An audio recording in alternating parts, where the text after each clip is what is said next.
education, and the British rule. After establishing political control over India, British felt that they had a cultural mission to civilize the native population. The spread of Western culture and education gave birth to new social consciousness in India. According to some scholars, the introduction of English education was the single most important factor in bringing about a great transformation of India in the 19th century. In 1783, a person named William Jones arrived in Calcutta. He was a linguist and knew Greek, Latin, French, English, Arabic, and Persian. He began spending many hours a day with Pandits who taught him Sanskrit. Soon, he was studying ancient Indian texts on philosophy, religion, politics, and medicine, and other sciences. Jones set up the Asiatic Society of Bengal to discover ancient texts and translate them. Traditional education in 19th century India. William Adams' report about education in Bengal and Bihar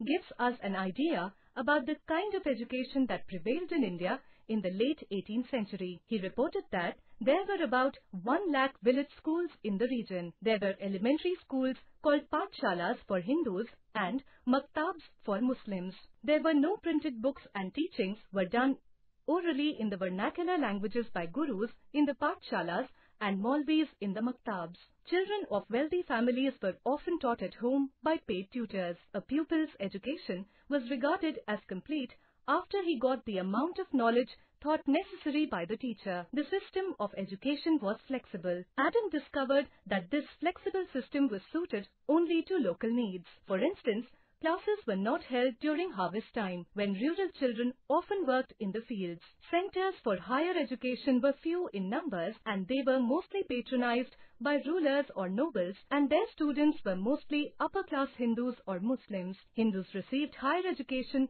in tolls, kind of academy, where the medium of instruction was Sanskrit. Muslims received higher education in madrasas, where the medium of instruction was Persian. Among the subjects taught were law, mathematics, science, literature, and philosophy. However, the spirit of inquiry was not promoted. Hence, the students were not aware of the latest developments around the world. Trivia. Tolls referred to the traditional kind of school common in India before the British. Coming of the British and education. The English East India Company did not take any interest in education of Indians in the beginning. The need to learn English language was felt by a number of people in India. English traders also needed to learn the Indian languages for trade transactions. In the 18th century, Warren Hastings set up the Madrasa Alia to study Muslim law and related subjects, and in 1791, Jonathan Duncan started the Sanskrit school at Banaras for the study of Hindu law and philosophy. The British interest in education began in the second decade of 19th century. The government realized that it would be better to employ educated Indians, as it would drastically bring down the administrative costs. Moreover, such educated Indians under the influence of Western learning would be loyal to British government. They would easily accept British goods. Charter Act of 1813. As the first step towards the development of education in India, the British adopted the Charter Act of 1813, by which they sanctioned a sum of rupees 1 lakh for the development of education in India. There was a heated debate on the content and medium of education. One group, called the Orientalists, favored the study of traditional learning using vernacular languages. The other group, called the Anglicists, favored the study of Western learning through English as a medium of instruction. Raja Ram Mohan Roy, the father of modern India, also advocated the Western learning. Ultimately, in 1835, the government decided in favor of the promotion of European literature